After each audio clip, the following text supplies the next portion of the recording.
अस्सलामुअलैकुम। Straight talk में खुश आमदीद। आपके साथ मैं हूँ आयशा बख्श। पाकिस्तान में मुजव्वज़ा 27वीं आइनी तरमीम के तहत एक नई विफाकी आइनी अदालत के क़याम की तजवीज़ मुल्क के अदालती और आइनी निज़ाम में एक बुनियादी तब्दीली के तौर पर देखी जा रही है। इस अदालत को आइनी तनाज़ात, आइन की तशरीह और बुनियादी हुकूक के मामलात में हतमी अथॉरिटी करार दिया गया है। इस तरमीम के बाद सुप्रीम कोर्ट का आज खुद नोटिस लेने का इख्तियार ख़त्म हो जाएगा और तमाम आइनी नौइयत के मुकदमात अब इसी नई अदालत के दायरा इख्तियार में आएंगे। ज़राए के मुताबिक आइनी अदालत के सरबराह की मुद्दत मुलाजमत 3 बरस मुकर्रर होगी, जबकि रिटायरमेंट की उम्र 68 बरस रखी गई है। यह अदालत दरअसल गुज़श्ता बरस की 26वीं आइनी तरमीम के तहत कायम की गई आइनी बेंच को बाकायदा इदारा जाती शक्ल दे देगी। इसी तरह सदर मुमलिकत को इख्तियार होगा कि वो जुडिशल कमीशन की सिफारिश पर किसी हाई कोर्ट के जज को दूसरी हाई कोर्ट में मुंतकिल कर सकें। तरमीम के मुताबिक अगर कोई जज नई तयनाती या तबादले से इनकार करे तो वो रिटायर तस्वुर किया जाएगा। जजेस का तबादला जुडिशल कमीशन के तहत किया जा सकेगा।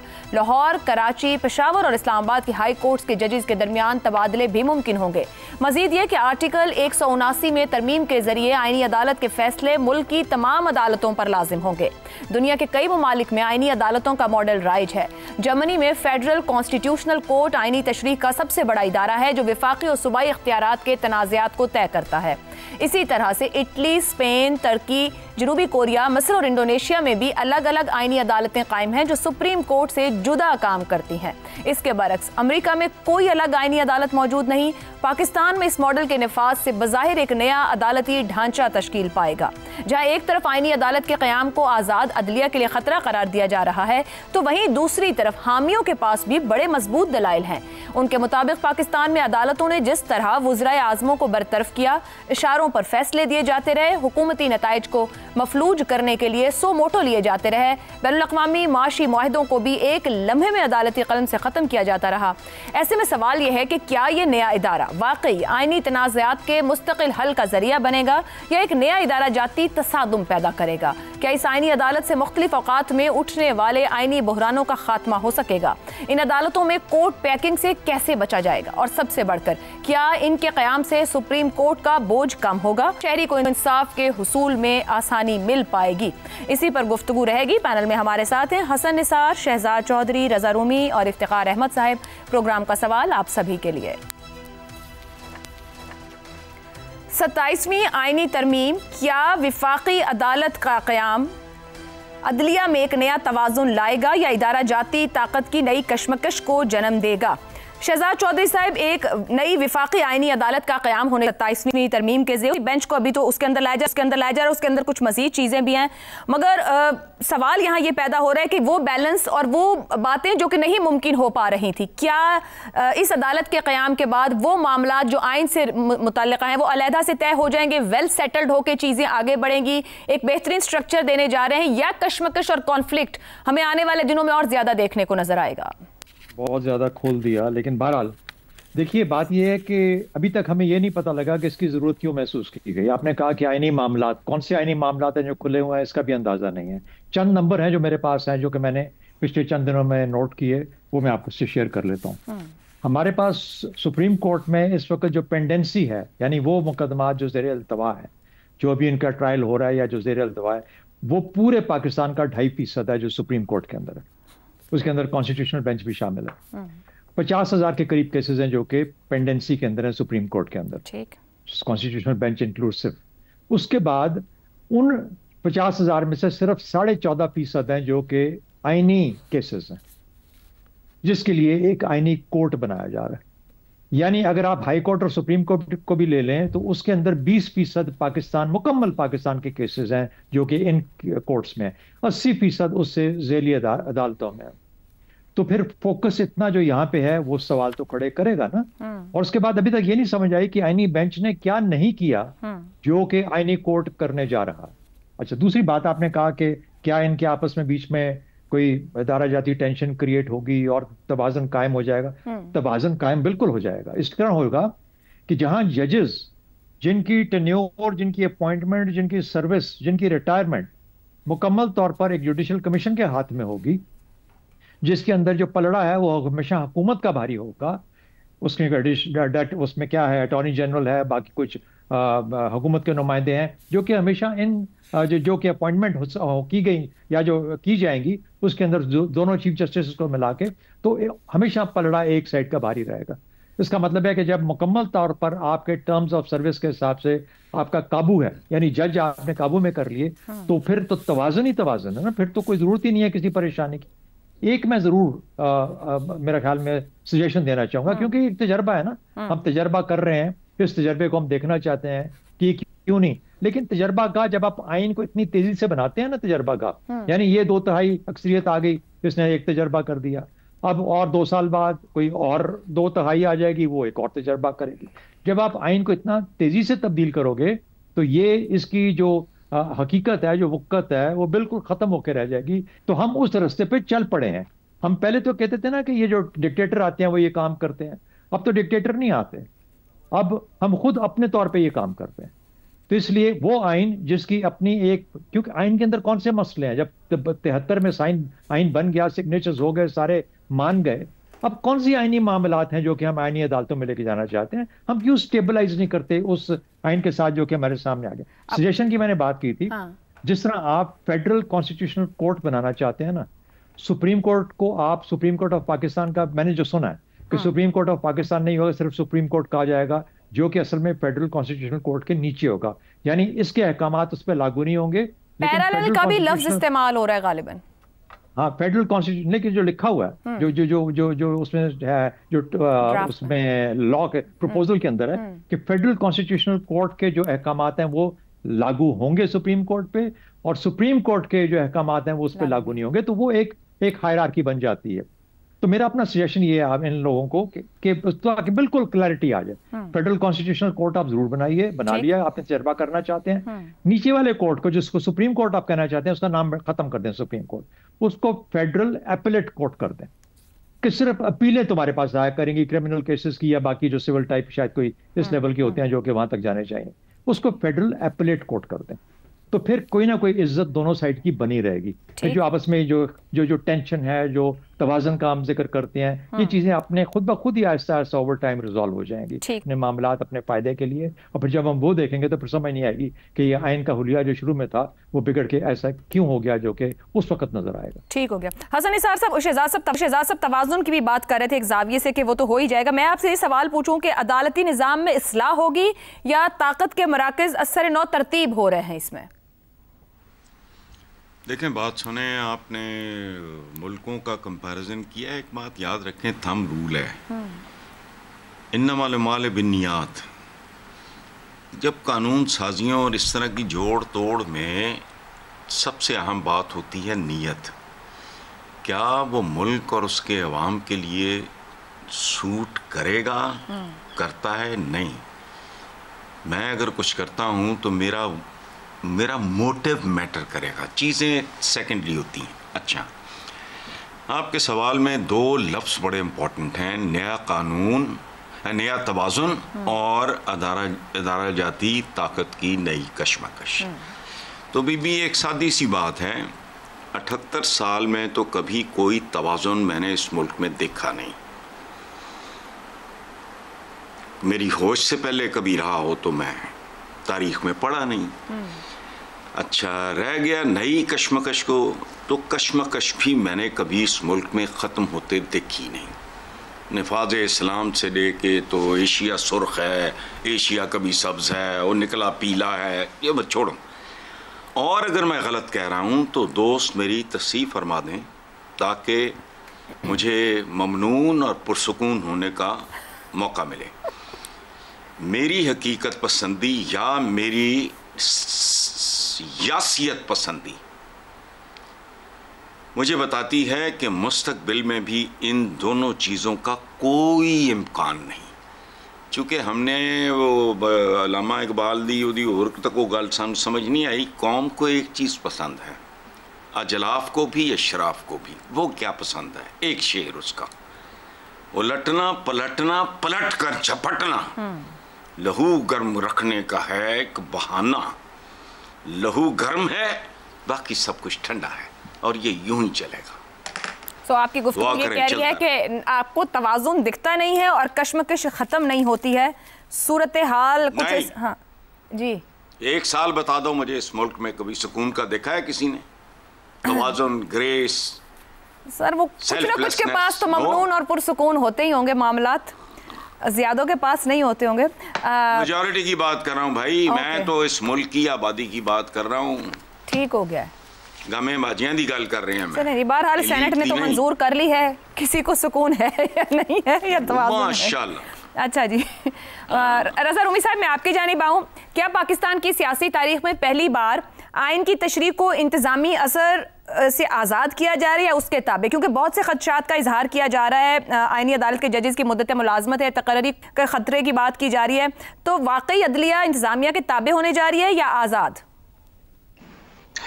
ये बहुत मुश्किल सवाल है आयशा। उसकी वजह ये है कि अगरचे एक अलग से आइनी मामलात के लिए एक कोर्ट होगी, लेकिन उसकी जो तैनाती है और जो ड्राफ्ट मैंने देखा था, अभी मुझे नहीं पता सेनेट में उसमें कितनी तब्दीली हुई है, कि उसकी जो अपॉइंटमेंट है चीफ जस्टिस की वो एग्जीक्यूटिव कर रहे हैं।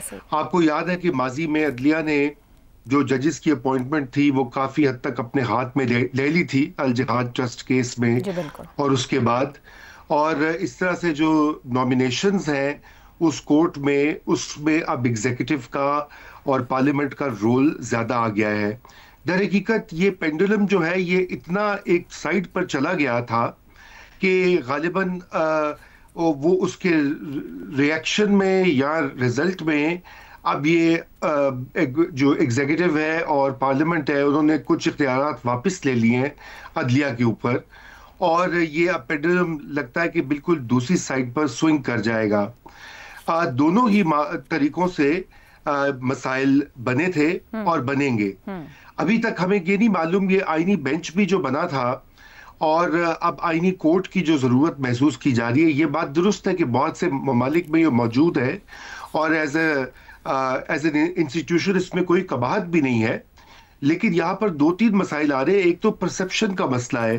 परसेप्शन जो एक आम तौर पर है इस वक्त वकला में और बहुत से आज़ादाना ख्यालात रखने वाले माहिरीन के, उनका ये कहना है कि ये आईनी कोर्ट जो है ये दर हकीकत इसके पीछे अदलिया को अपने ताबे करना है वाली बात है। अब किस हद तक ये बात दुरुस्त है या नहीं है, मैं इसके ऊपर कोई हतमी फैसला नहीं दे सकता। उसकी वजह यह है कि जब पहले अदलिया कौन सी आज़ाद थी या कौन से कोई बेहतरीन ऐसे फैसले वो कर रही थी, तो इसलिए अगर तो कोई बहुत ही अच्छे, क्योंकि अगर आप देख लीजिए पिछले 10-12 साल में ही देख लीजिए तो जो कुछ हुआ है उसकी मुझे नहीं मालूम कि लोग उसका कैसे दिफा कर पा रहे हैं, बल्कि कोई भी दिफा नहीं कर पा रहा। अब सवाल ये पैदा होता है कि ये जो निज़ाम है इसमें कैसे मजीद तब्दीली लाई जाए, और मैं इसको दूसरी तरफ से भी देखता हूँ। अगर बिलअमूम ये पूरी 27th अमेंडमेंट देखें और 26वीं भी देखें तो दरअसल पॉलिटिकल साइंस में ये इसको देखा जाता है कि ये जो अशराफिया है या रूलिंग क्लास जो है, ये उसके अंदर जो एडजस्टमेंट्स हो रही हैं, उनके अंदर जो लड़ाई झगड़े और जो फसाद बरपा था, ये उसका जवाबी वार है।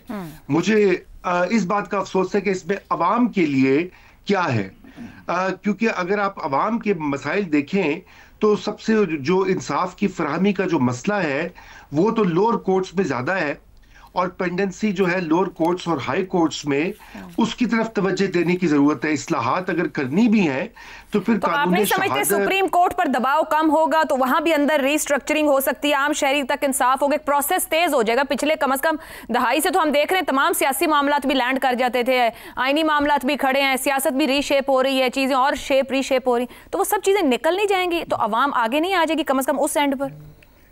किसी हद तक ये जरूर है कि सुप्रीम कोर्ट का एक नए इस अरेंजमेंट के बाद शायद वो सिविल और क्रिमिनल मैटर्स के ऊपर ज्यादा सूरत से फैसले कर पाए, लेकिन ये भी अभी देखना बाकी है कि किस हद तक वो होगा। हमारे यहाँ बहुत सारे मसाइल जो हैं वो केस मैनेजमेंट और जिस तरह अदालतों का इंतजाम और इंसराम चलता है उनसे लिंक्ड है।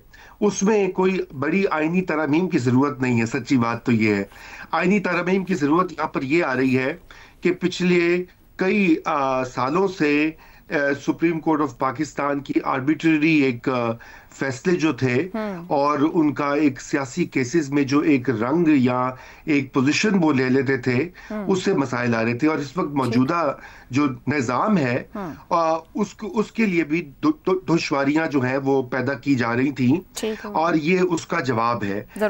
मैं समझता हूँ कि इसके ऊपर बाकायदा डिबेट होनी चाहिए थी। बहरहाल अब पार्लियामेंट साइलेंट तो कर दिया है, उम्मीद करते कौमी असेंबली में कोई इसके ऊपर सही डिबेट हो जाएगी। बहरहाल फैसले तो हुए नजर आ रहे हैं और अभी हम अगले हिस्से में बात भी करेंगे अपोजिशन के किरदार की। मगर इफ्तिखार साहब, ये जो ऊपर गुफ्तगू हुई तवाज़ुन की तलाश है, माजी के कुछ हालिया माजी की भी बात कर ली जाए, फैसले जो हैं सियासी तौर पर रहे, ये जो पोजीशंस रहीं, आप क्या समझते हैं आज जिस चीज़ की तलाश थी, अगर माजी के फैसले के अदालती इस्लाहात की ज़रूरत थी इसलिए अदालती इस्लाहात ये सामने आ रही हैं, आईनी ताकत के मरकज़ को बदलने की ख्वाहिश थी, आपके लिए टाइमिंग कितनी अहम है इस पूरी सिचुएशन में? देखिए, बात यह है कि बुनियादी तौर पे कॉन्स्टिट्यूशन में जो चीज़ें लिखी थी उनमें जब तरमीम करने लगे थे तो आपको जुडिशल सिस्टम पूरे के बारे में फिर बात करनी चाहिए थी। महज एक अदालत की बात ना करते, आप जुडिशल रिफॉर्म्स की बात करते तो ज़्यादा बेहतर होता, क्योंकि ये बात बार बार हम कहते हैं कि जो इंसाफ का तकाजा है वो शुरू होता है जज से, सिविल जज से, मजिस्ट्रेट से, वहाँ पे कोई बेहतरी के इम्कानात नहीं है। अब हुआ क्या, सुप्रीम कोर्ट के मैंने कुछ ऐसे फैसले किए जिसमें महसूस किया गया कि वो ये तरफा हैं और वो इंसाफ पर मबनी नहीं है। वो पर्सनल स्पेसिफिक फैसले करने लग गई। उनको ए पसंद आता था तो उसको शाबाश देते, बी पसंद आता तो कहते इसको ले जाओ। ये इसकी जिम्मेदारी मैं समझता हूँ जो आज बहस यहाँ तक पहुँची है, इसकी जिम्मेदार सुप्रीम कोर्ट के अंदर वो काबिल एहतराम जज हजरात हैं जिन्होंने फोर्स कर दिया पार्लियामेंट के लोगों को कि अपनी पार्लियामेंट को बचाने के लिए वो कोई और तरीक़ाकार अख्तियार करें। फिर उन्होंने सोचा कि इसके लिए बैलेंस तभी बनता है कि सियासी मामलात बजाय सुप्रीम कोर्ट में जाएं, इसके लिए एक अदालत बना दीजिए। ये है बुनियादी वजह, क्योंकि आप देख लें पिछले जितने भी फैसले हुए हैं सुप्रीम कोर्ट में वो एक तरफा है। इफ्तिखार साहब, एक सवाल यहाँ पर है, अब जाहिर बात है ये कोर्ट आईनी मामला देखेगी तो ये एक बड़ी कोर्ट हो गई ना, ज्यादा ऊपर की कोर्ट हो गई, एक आम लेमैन की उसमें समझा जाए तो मामला तो वहां जाके क्या उस कॉन्फ्लिक्ट से बाहर हो जाएंगे जो इस कॉन्फ्लिक्ट का शिकार वो सुप्रीम कोर्ट में हो रहा है? बिल्कुल बिल्कुल कॉन्फ्लिक्ट के, क्योंकि इसमें चारों सूबों के बंदों की नुमाइंदगी होगी। सुप्रीम कोर्ट में भी होती थी, इस तरह सच नहीं है ना, इसमें होगी।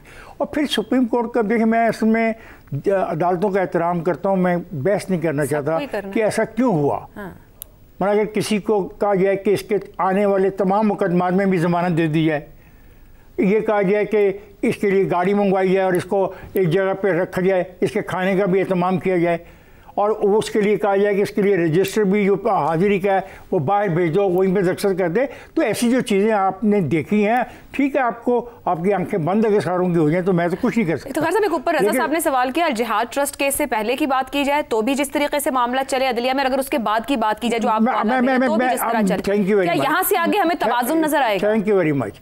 जब पार्लियामेंट ने फैसला कर दिया था कि अपॉइंटमेंट के मामले में, तो बगावत की किसने की?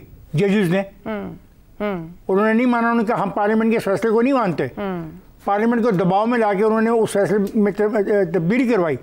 तो पार्लियामेंट को ये एहसास हो रहा था कि ये तो फिर एक मसला है कि अगर 17, 18, 19 लोग बैठ के ये फैसले इस किस्म के करेंगे तो फिर पार्लियामेंट कैसे चलेगी। मसला आपने खुद ही कहा अपने एंट्रो में, यानी 184(3) का एक्सरसाइज की गई कि एक ट्रेन का रास्ता बनाना है। 184(3) के तहत इस एक्सरसाइज करते हुए इख्तियार उस रेल के जो रास्ता है उसको महीनों सालों पेंडिंग कर दिया गया। और ये तो नहीं ना कि 184(3) इन मकासद के लिए इस्तेमाल किया जाता। तो ये बातें थी। मैं ये समझता हूँ कि आपका सवाल जो है अदालती ताकत की नई कशमकश को जन्म देगा, बिल्कुल देगा, बिल्कुल देगा, लेकिन वक्त के साथ साथ इसमें तवाज़न पैदा हो जाएगा, क्योंकि लोग अमल देखेंगे कि अमल क्या है। लोग अमल पे तबसरा करेंगे, जैसा मैं एक अमल पे तबसरा कर रहा हूँ कि 184(3) के तहत कहा गया कि भाई चबुर्जी के करीब से ट्रेन नहीं गुजर सकती, कि अगर चबुर्जी की बिल्डिंग गिर जाएगी, और फिर साल के बाद फैसला हुआ कि नहीं गिरेगी। तो इस किस्म के जो वाक़यात हुए हैं उन्होंने मजबूर किया पार्लियामेंटेरियन को कि भाई ये तो बहुत ज़्यादा है कि पार्लियामेंट फैसले करे और उसका इस तरीके से मजाक तो ख्याल लफ्ज़ नहीं, मैं इसको डिले किया जाए। पार्लियामेंट ने अपना इख्तियार इस्तेमाल किया है। एक ब्रेक लेते हैं तो बात करेंगे। सेनेट में 27वीं तरमीम की मंजूरी हुई है शिकवार। अपोजिशन ने वॉकआउट किया है और गैर मौसर सा एहतजाज रहा। ये तक कहने को मौजूद नहीं रहे कि हम भी हैं पर खिलाफ हैं। ब्रेक के बाद इस पर गुफ्तगू करेंगे। प्रोग्राम में एक बार फिर खुशामदीद।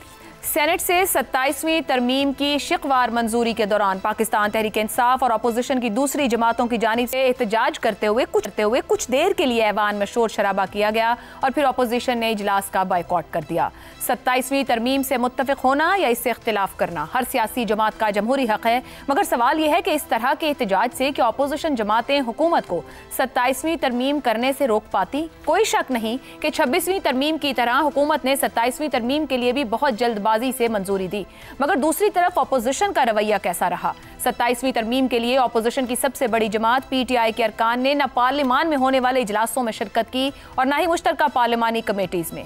यह दुरुस्त है कि हुकूमत अददी अक्सरियत की बिना पर इन तरामीम को मंजूर करवा लेती, मगर इसके बावजूद अगर PTI इन इजलासों में शरीक होती तो वो ज्यादा मौसर अंदाज से अपना नुक्ता नजर रख सकती थी। वुकला आईनी माहिरीन ही नहीं बल्कि आम पाकिस्तानी को भी अपने तहफ्फुजात को ज्यादा बेहतर अंदाज में पेश कर सकती थी।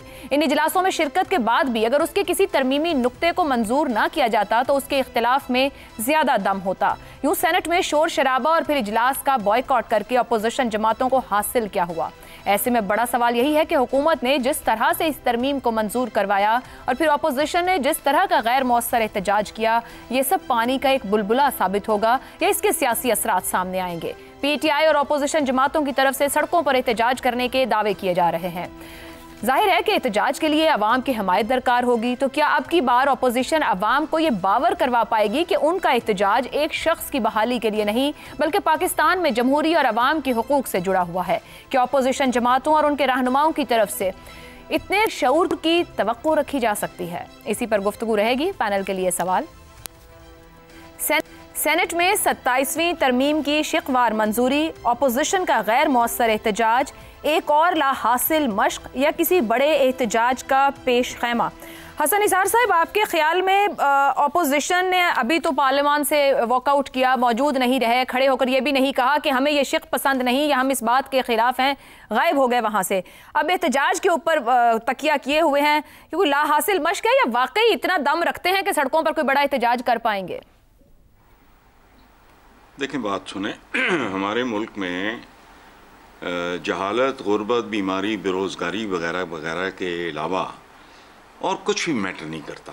और जहाँ हुकूमतें मैटर ना करें वहाँ अपोजिशन बेचारी किस बाग की मूली या गाजर है। कोई मौजा हो जाए तो मैं कह नहीं सकता, और मौजों का ज़माना वैसे मेरा ख्याल जा चुका है, बाकी मुझे नहीं पता। मतलब इतनी बड़ी अपोजिशन सर, कम से कम खड़े होकर ये तो कह सकते हैं कि हम इसके खिलाफ हैं, अपने मौजूद होने का तो इजहार करें, कम से कम मौजूद तो हो उस जगह पर। पार्लियामेंटेरियंस है ना वो नहीं मौजूद, तो आपको भी पता है, आपने अभी कहा है सबसे बड़ी जमात, मौजूदगी का एहसास नहीं है। अगर आपको है तो रेडी वाले को भी है। सर ओपन फ्लोर देके चले गए ना, जरा आगे जाके फर्क, आपने जहां अगर 2-2.5 घंटे लगाने हो तो आप आधे घंटे में पास करें।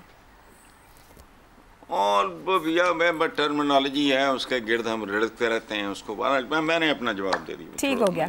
इफ्तिखार साहब, ये बाइकॉट जो था जमहूरी एहतजाज है, उन्होंने जैसा भी किया, शोर शराबा या जो भी रहा, आपके ख्याल में किसी बड़े एहतजाज की तरफ जाएंगे? बेअसर अलामती रद्द-ए-अमल दे दिया, बस बात आई गई होगी, अपोजिशन का किरदार इतना ही था इस जमहूरियत में, इस पार्लियामान में? उनका किरदार इससे ज़्यादा था। हर एक शिक के ऊपर वो डिबेट करते और तजवीज़ पेश करते और साबित करते कि जो शिक है ये हुकूमती बदनीति पर मुश्तमिल है। ये तो उनको मौका दिया गया था ना। आज उन्होंने तकारीर की हैं, आप ये ना कहें कि उन्होंने तकारीर नहीं की, लेकिन उनकी तकारीर में ये जो बिल था उनके सामने, इसकी जो क्लासेस थी वो नहीं ज़ेर बहस आई। शख्सियात पे बात होती रही, अपनी पार्टी पर होने वाले जुल्म पर बात होती रही और अपने पार्टी के बानी के बारे में बात होती रही। ये बिल तो उनके पास था और उनको तकरीरें करने का मौका दिया और कोई एहसान नहीं किया स्पीकर ने उनको मौका दे के, ये उनका हक था। लेकिन आप वाली बात में हैरान रह गया कि किसी भी मामले में कोई संजीदा रवैया नहीं इख्तियार किया गया। कोई अमेंडमेंट पेश कर दी जाती और स्पीकर को कहना पड़ता कि मुझे 64 वोट हक में मिले हैं, लेकिन 3 वोटों की जो अमेंडमेंट थी मैं उसको खारिज कर रहा हूँ। ऐसी सिचुएशन आने नहीं दी। देखिए ऐसे पार्लियामेंट नहीं चलती, ना पार्लियामेंट जमहूरी चलती है। आपको फाइट करना पड़ता है हर क्लॉज के ऊपर कि जनाब यहाँ पे हम मुतालबा करते हैं लफ्ज इफ नहीं होगा बट होगा। पर अगर हर क्लॉज के बाद वो खड़े होते तो उनको चेयरमैन साहब वक्त देते कि बिल्कुल, मैं कहता हूँ डिबेट हुई है, आपने हरमन देखा नहीं अपना एक बार मंजूरी शुरू हुई, मैं उस वक्त की बात नहीं वो तो अगर उसके पास कोई तरामीम आई होती, अगर तजावीज आई होती तो फिर उस पर वो बात करता। वो तो कमेटियों में भी ना बैठे, वो मौजूद नहीं थे। ये ना ये उनका अब सवाल ये है कि यहाँ पे तो जिन्होंने एहतजाज करना था पार्लियामान के अंदर वो शोर किया और वो वॉकआउट कर गए हैं, क्या यहाँ से बाहर वो कोई मौसर एहतजाज कर पाएंगे या बस एक सियासी तमाशा बन जाएगा? मैं लफ्ज़ तमाशा नहीं इस्तेमाल करूंगा एक सियासी पार्टी के बारे में, लेकिन कोई मौसर एहतजाज नहीं होगा। और हुकूमत की तरफ से भी समझते कोई जल्दबाजी की गई, ये मंजूरी जिस तरीके से जिस तेजी से हुई है, या सब कुछ इतना स्मूथ सेलिंग थी कि ज़रूरत ही नहीं थी इससे ज़्यादा इंतजार करने की?